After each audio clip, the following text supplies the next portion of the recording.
अस्सलामुअलैकुम, आप देख रहे हैं समा। मैं हूं फराज अहमद और मैं हूं सिद्रा मीर। बुलेटिन में सबसे पहले बात करेंगे JUI सरबराह मौलाना फजलुर रहमान के कौमी सलामती से मुताल्लिक गैर जिम्मेदाराना बयान की। इस्लामाबाद में तकरीब के दौरान गुफ्तगू करते हुए फजलुर रहमान ने चोरी छिपे कश्मीर का सौदा करने का इल्जाम लगा दिया। कहते हैं हम 24 घंटे भी जंग लड़ने के काबिल नहीं रहे। ये नौबत आ गई है कि भारत की मिन्नतें की जा रही हैं, कौम से झूठ बोला जा रहा है कि भारत बात करना चाहता है। उन्होंने मजीद क्या कहा, आइए देखते हैं। वज़ीर आज़म हाउस में घिनौने जराइम हो रहे हैं, इमरान खान को जवाब देना पड़ेगा, मरीम नवाज का बड़ा इल्ज़ाम। इस्लामाबाद हाई कोर्ट के बाहर मीडिया से गुफ्तगू में नायब सदर नून लीग ने कहा, इदारों को बुलाकर कहा जाता है कि फ़लाँ को अंदर करो, फ़लाँ के खिलाफ मुकदमा बनाओ। जस्टिस फ़ाइज़ ईसा के साथ जो हुआ, अदलिया से दरख्वास्त है कि इस मामले को खुद देखे। जजेस को ब्लैकमेल करके उनसे गलत फैसले लिए गए। ये बहुत संगीन मामला है, हम इसको नहीं जाने देंगे। पाकिस्तान की 73 साल की तारीख में किसी सिटिंग प्राइम मिनिस्टर के ऑफिस के अंदर इस किस्म के घिनौने जराइम का इर्तिकाब नहीं हुआ। एक दहशतगर्द जो प्राइम मिनिस्टर हाउस में इस वक्त बैठा हुआ है, इदारों को इन्वॉल्व करके उनके सरबराहों को प्राइम मिनिस्टर ऑफिस में बुला के, डरा के, धमका के ये कहा जाता है फलां को अंदर करो, फलां के खिलाफ मुकदमा बनाओ, नहीं भी बनता तो बुलाओ। इससे भी बड़ी बात यह है जो जस्टिस काजी फ़ाइज़ ईसा के साथ हुआ। प्राइम मिनिस्टर हाउस के अंदर बैठकर आपने उसके खिलाफ साजिश की, आपने कहा उसको गिरफ्तार करो। इमरान खान ने प्राइम मिनिस्टर हाउस जैसे जगह का इस कदर गलत इस्तेमाल किया, जवाब उनको देना पड़ेगा।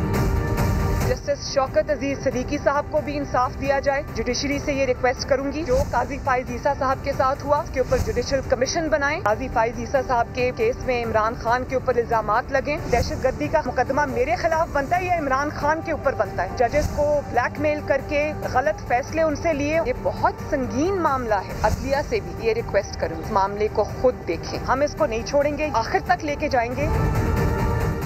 मरीम नवाज के इल्ज़ामात पर हुकूमत का जवाबी वार। शहजाद अकबर कहते हैं कि नवाज खानदान ने अदलिया का जितना एहतराम किया पूरी कौम जानती है। शहबाज गिल बोले, सजा याफ्ता बीबी मुअज़्ज़ज़ अदलिया को डिक्टेट करने की कोशिश कर रही हैं। एहतसाब को सियासी इंजीनियरिंग का नाम देना शर्मनाक अमल है। फिरदौसा शिकावान ने बशीर मेमन के इल्ज़ामात को झूठ करार दे दिया। इल्ज़ामात अब लगे हैं जो बशीर मेमन साहब की गवाही कल आई है, मैंने कभी पाकिस्तान की तारीख में ऐसा नहीं सुना। बशीर मेमन के इंटरव्यू की बुनियाद पर मरियम नवाज के वजीर आजम पर इल्जामात, मुशीर और मुआवनीन का सख्त रद्द अमल आ गया। फिरदौसा शिकावान ने बशीर मेमन के इल्जामात को झूठी कहानियां करार दे दिया। ट्वीट किया कि मर्जी का ओहदा ना मिला तो बशीर मेमन हुकूमत पर भड़ास निकाल कर इदारे को बदनाम कर रहे हैं।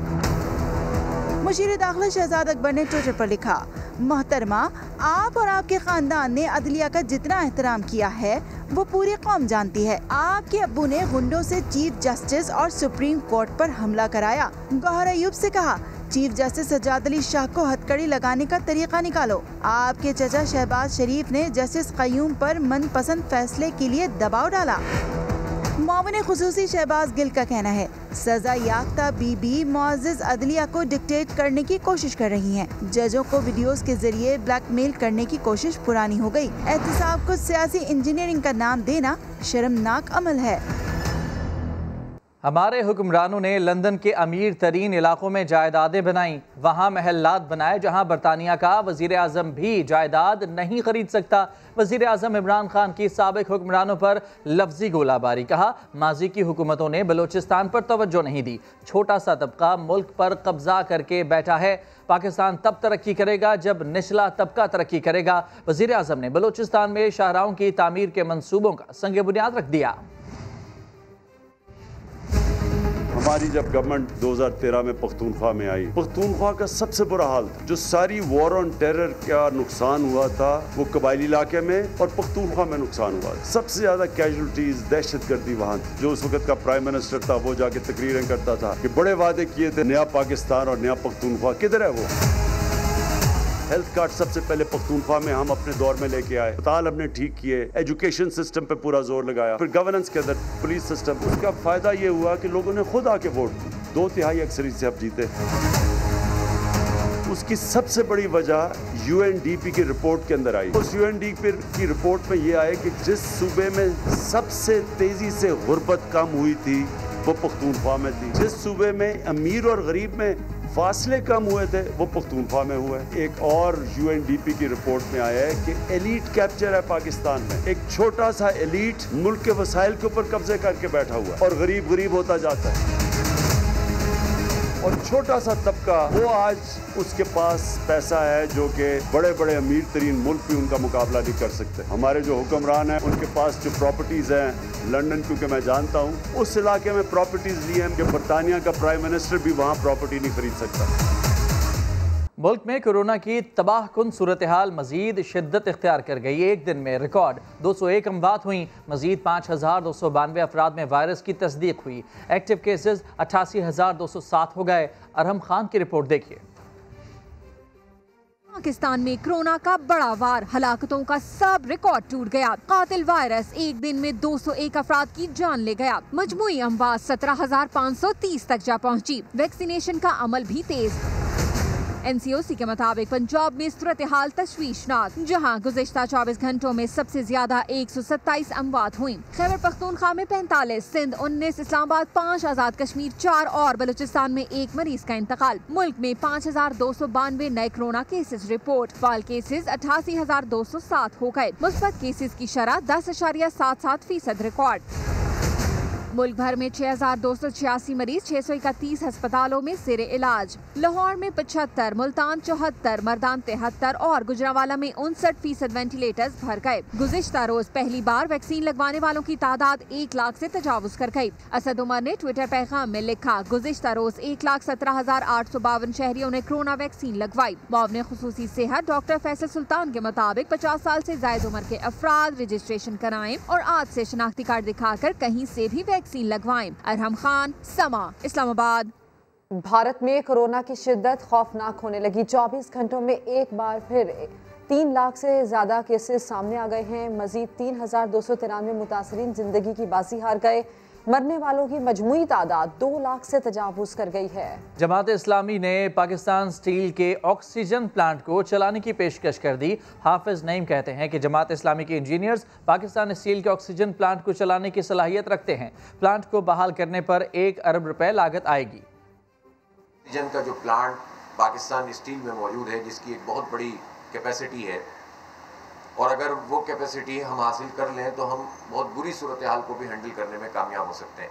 अगर हुकूमत चलाने की सलाहियत नहीं रखती तो कम अज़ कम हम ये बात जानते हैं कि जमात इस्लामी का जो पाकिस्तान इंजीनियर्स फोरम है उसके हवाले कर दें। इंशाअल्लाह ताला हम इसको फौरी तौर पर जितनी जल्द अज जल्द मुमकिन हो सके इसको चलाने की सलाहियत रखते हैं। तो हम पाकिस्तान इंजीनियर्स फोरम के लोग ऑन बोर्ड हैं। अगर हुकूमत बिल्कुल इनके पास कोई एहलियत नहीं है और नहीं चला सकते हैं तो हमारे वाले कर दें, हम इंशाअल्लाह ताला इसको चलाकर दिखा देंगे। एक तरफ कोरोना की तीसरी लहर के वार तेज तर, तो दूसरी जानिब कैम्ब्रिज सिस्टम के तहत इम्तिहानात देने वाले तलबा कड़ी आजमाइश से दो चार हैं। माजरा क्या है जानते हैं फराह रब्बानी की रिपोर्ट में। मुल्क के तालीमी निज़ाम के तहत तो तमाम इम्तिहानात मौखर, लेकिन बरतानवी कैम्ब्रिज सिस्टम के तलबा हैं शदीद परेशानी में मुब्तला और सख्त बेयकीनी का शिकार। ए लेवल के इम्तिहानात एक तरफ जारी भी हैं तो साथ ही इम्तिहानात अक्टूबर-नवंबर में देने का भी ऑप्शन। इंतखाब के मसले ने तो तलबा को जहनी कर्ब में डाल दिया। हम सारों के लिए O2 से लेकर A2 का अक्टूबर-नवंबर का ऑप्शन है। हम तैयारी कर रहे होंगे पेपर की तो हमारा A2 का कोर्स मिस हो जाएगा। आप अभी जिस जमात में उसका पढ़ें या जिसके एग्जाम की सर पर है उसका पढ़ें। कैम्ब्रिज ने तुलबा की इस्तेदाद से मुतालिक असातिज़ा की राय पर ग्रेडिंग का ऑप्शन भी दे रखा है, जिसे विफाकी वजीर तालीम मानने को तैयार नहीं। ऐसे में तुलबा को कीमती साल और सरमाया दोनों जाया होने का धड़का भी लगा है। अगर अक्टूबर में देंगे तो 1 साल भी जाया होगा और सिलेबस कवर नहीं हो पाएगा। टीचर एसएस ग्रेड या कैग उसको कहते हैं, वो जितने कंट्रीज़ हैं बाकी जोन 4 के अंदर वो सब के सब वो ले रहे हैं, जबकि सिर्फ हमारा जो कंट्री है वो नहीं ये ले रहा। तुलबा की तसल्ली और रहनुमाई के लिए ब्रिटिश काउंसिल कोई इक़दामात कर रही है या नहीं जानने के लिए राब्ते की बारहा कोशिश, मगर कोई जवाब न आया। ऐसे में परेशान हाल तुलबा हुकूमत से ही मदद की आस लगाए बैठे हैं। कैमरामैन अवैस काजी के साथ फराह रब्बानी, समा, इस्लामाबाद। कराची के हल्का NA 249 में ज़िमनी इलेक्शन कल होगा। मुस्लिम लीग नून ने इलेक्शन में पीपल्स पार्टी पर सरकारी वसाइल इस्तेमाल करने का इल्ज़ाम लगा दिया। कराची में न्यूज़ कॉन्फ्रेंस के दौरान साबिक वज़ीर आज़म शाहिद खाकान अब्बासी ने कहा कि पीपल्स पार्टी ने 13 साल में बल्दिया टाउन में कोई काम नहीं कराया और अब हल्के में सरकारी वसाइल और वज़रा का इस्तेमाल कर रही है।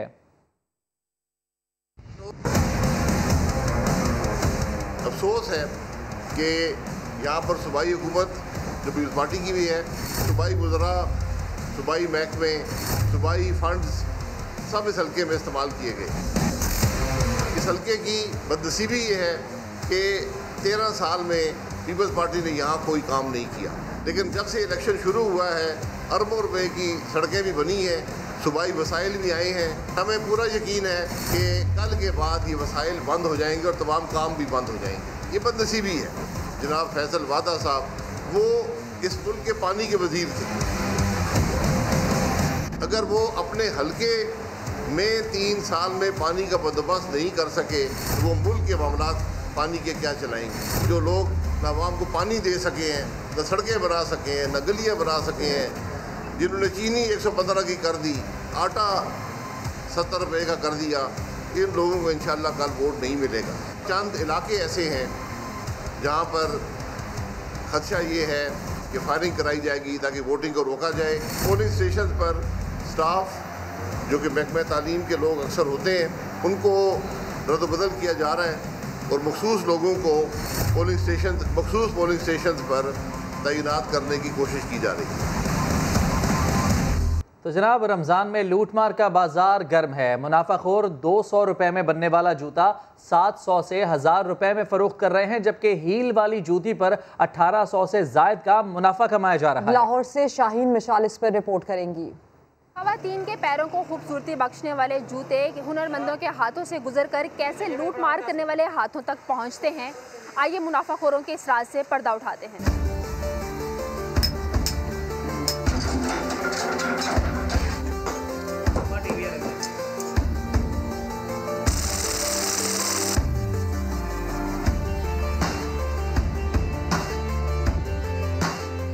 ईद के लिए 700 रुपए से 1000 रुपए वाली फैंसी चप्पल या 2500 से 3000 में बिकने वाला हील वाला जूता कितने में बन रहा है, जरा देखिए और हैरान हो जाइए।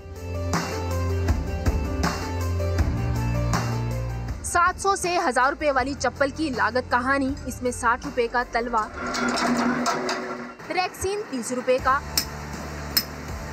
आराइशी सामान पर लगे 40 रुपए, दीगर अखराजात बने 30 और मजदूर को मिले सिर्फ और सिर्फ 20 रुपए और कुल खर्चा बना 180 रुपए। होलसेल डीलर ने उठाया 200 रुपए का और दुकानदार को मिला 230 रुपए का। 12 जोड़ों की तैयारी पे सब कुछ तैयार करना होता है। इसका बनवर तैयार करना होता है, सोल लगाना होता है, डिजाइन तैयार करना होता है। इसे पूरा फिनिश करके हमने 400 रुपये मिलता है। मटक मटक कर चलने में मदद देने वाली हील वाली जूती की दास्तान भी है निराली। 150 रुपए का तलवा, 60 रुपए की रैक्सीन, आराइशी सामान पर लगे 100 रुपए, दीगर अखराजात के 50 रुपए और मजदूर की किस्मत में बस 40 रुपए। हमें तो 10 रुपए मिलते हैं। असल मेहनत कारीगर की होती है, असल ये जो कमाई करते हैं वो रिटेलर करते हैं। होलसेलर को ये जूती 500 रुपए की मिली, दुकानदार को 600 से 650 रुपए में। इसके बाद लूटमार का जादू चला और खवातीन के पाँव में पहुंची तो बनी 2500 से 3000 रुपए में। लूटमार तो मची हुई है, लेकिन हमारी मजबूरी है कि हमें चाहिए तो हमने लेना ही लेना है। ये इस चीज़ का फ़ायदा उठाते हैं बस, और तो कोई बात नहीं है। इनको तो प्रॉफिट मिलता ही मिलता है। लूट मार करने वालों का रोना फिर भी जारी, और ये सब हैं शर्म से आरी। जैसे जैसे महंगाई ऊपर हो रही है, प्रॉफिट कम होता जा रहा है, कस्टमर प्राइस नहीं ऊपर दे रहा। प्राइस वही है 200-300, हद कोई जूते में 350 होता है। हम इसलिए 400-300 प्रॉफिट लेते हैं क्योंकि लिबर्टी के रेंट जो है ना बहुत ज़्यादा है। ठीक है, ये छोटे से डिस्प्ले का 6000 डेली बेस रेंट है। जायज़ मुनाफा कमाना और अच्छा कारोबार करना तो सबका हक है, लेकिन जब ये हक लूट मार में बदल जाए तो आवाम को हो जाना चाहिए होशियार। कैमरामैन अजहर इकबाल के साथ शाहीन मिशाल, समा, लाहौर। रसूलुल्लाह सल्लल्लाहु अलैहि वसल्लम ने फरमाया, हराम खाने वालों की नमाज और इबादत कबूल नहीं होती। कोरोना की बिगड़ती हुई सूरत हाल, मरीजों की सांसों की डोर कहीं टूट ना जाए। कराची का मोहम्मद काशिफ मुस्तहिक अफराद के लिए मसीहा बन गया। ऑक्सीजन सिलेंडर आधी कीमत पर फरोख्त करने लगा। पैसे ना होने पर मुफ्त भी दे देता है। इस हमदर्द इंसान से मिलवाएंगे मुदस्सिर नज़ीर अपनी रिपोर्ट में।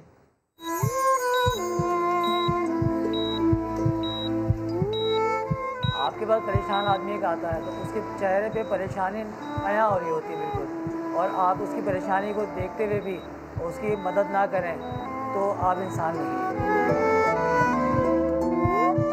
सांसें देने वाली ज़ात तो अल्लाह रब्बुल इज़्ज़त की है, हम तो एक बहुत छोटा सा वसीला है।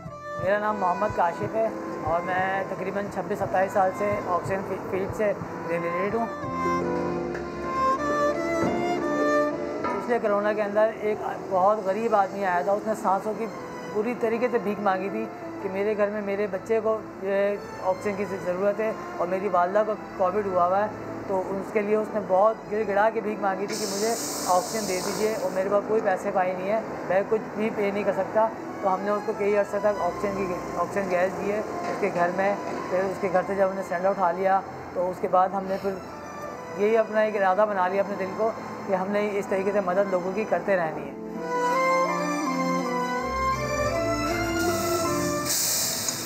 हमारे पास बहुत सारे लोग ऐसे आते हैं जो बोलते हैं कि जी हम आपको 50% पेमेंट दे सकते हैं, 50% हम नहीं दे सकते।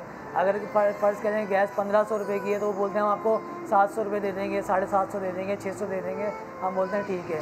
बाकी जो पेमेंट होती है वो हम अपने ज़कात फ़ंड में से हम उनकी तरफ ट्रांसफ़र कर देते हैं, यानी कि जो गैस हम उनको देते हैं आधे पैसे उनसे ले लेते हैं, बाकी आधे पैसे हम ज़कात में देते हैं। और बहुत से लोग ऐसे भी आते हैं जो बोलते हैं कि हम 1 रुपया भी नहीं दे सकते, हमें गैस चाहिए, तो हम उनको भी देते हैं और वो भी पैसे हम अपने ज़कात फ़ंड के अंदर शामिल कर देते हैं। देने से कभी कमी नहीं होती, देने से हमेशा दुगना मिलता है और दुगने से भी ज़्यादा मिलता है। अल्लाह रब्बुल इज़्ज़त कहता है तुम 1 दोगे मैं 70 से ज़्यादा दूंगा। हमें ऐसे भी फ़ोन आते हैं जो हम आधी रात को उठ के जाके 3 बजे रात को 4 बजे उठ के रात को जाके लोगों को सिलेंडर देकर आते हैं। वो आने के बाद इतनी पुरसुकून नींद आती है। जो पिछली नींद होती है वो तो हमारी ख़राब हो चुकी थी, लेकिन जो आने के बाद 2 घंटे की या 2.5 घंटे की नींद होती है वो ऐसी होती है कि जैसे हमने 2 दिन 3 दिन सो के उठे। कराची में कोई भी मुस्तहिक है वो हमसे रब्ता करें, हम उनकी जो भी ज़रूरत होगी उनकी मुश्किल आसान कर देंगे। अंकल, आपको पता है नबी करीम सल्लल्लाहु अलैहि वसल्लम ने फरमाया हराम खाने वाले की नमाज और इबादत कबूल नहीं होती। कोरोना से बचाव के लिए पंजाब मॉडल बाजार मैनेजमेंट कंपनी ने 60 साल से ज़ायद उम्र के अफराद के लिए होम डिलीवरी की सहूलत मुतारिफ कराई है। तफसील देखते हैं मोहम्मद कुर्बान की रिपोर्ट में। पंजाब में बढ़ती गर्मी, रमज़ान का रोज़ा और घर का सौदा सल्फ, ऐसे में इन बुजुर्गों का दर्द किसी ने महसूस कर लिया। बहुत अच्छा इनिशिएटिव है कि लोगों को एट डोर स्टेप चीज़ें मिल रही हैं। डिस्टेंस का थोड़ा करें ना कि थोड़ा बढ़ा दें होम डिलीवरी का, तो उससे बहुत बेहतर हो जाएगा। जो बूढ़े आदमी होते हैं वो असल में आपके कैंप तक आते आते थक जाते हैं, वो यहाँ पर आप बैठ जाते हैं, बैठ के वो रिलैक्स हो जाते हैं। रमज़ान में बुजुर्ग शहरियों को सूरज की तपिश से बचाने और रोज़े की सख्ती को कम करने का ख्याल कैसे आया, आइए जानते हैं। एक फ़ोन कॉल की दूरी पर 60 साल से ज़ायद उम्र के अफराद अपने रजिस्ट्रेशन करवाएं, उसके बाद अपने घर में फ्री सामान मंगवाएं। अगर वो यहाँ पर आना चाहते हैं तो यहाँ पे सोफ़े लगे हुए हैं, एयर कूलर ठंडे लगे हुए हैं, वो यहाँ पर बैठें, जो उनको सामान चाहिए कैंप में उनको सामान यहाँ पे मुहैया किया जाता है। इंतजामिया का दावा है कि रोजाना की बुनियाद पर सैकड़ों बुजुर्ग शहरी इस सीनियर सिटीजन कैंप से मुस्तफीद हो रहे हैं, जबकि मुतअद्दिद अफराद होम डिलीवरी की सहूलत से भी फायदा उठा रहे हैं। पंजाब हुकूमत के इस एहसन कदम को 4 चांद लग सकते हैं अगर ये अशिया इन बुजुर्गों को घर में भी मिले और सस्ती भी मिले। कैमरामैन अजहर इकबाल के साथ मोहम्मद कुर्बान, समा लाहौर। खबर है पेशावर से, जहां की चटखारेदार सौगात जो एक बार खाए वो बार बार आए। ये कौन सी सौगात है, जानते हैं अब्दुल रहमान की इस रिपोर्ट में।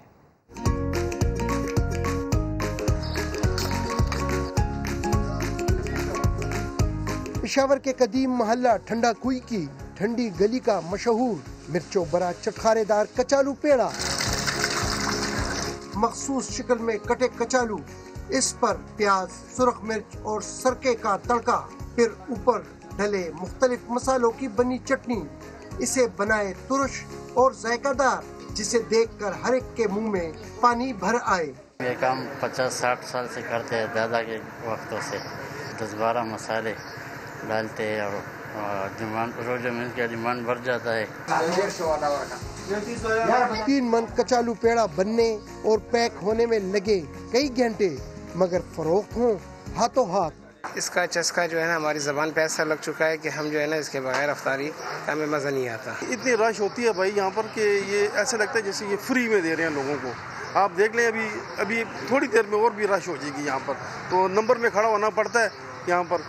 हर एक का पसंदीदा और सस्ता कचालू पेड़ा गुज़िश्ता 60 सालों से रमज़ान में ऐसे ही बिक रहा है। कैमरामैन असद अली के साथ अब्दुल रहमान, समा, पेशावर।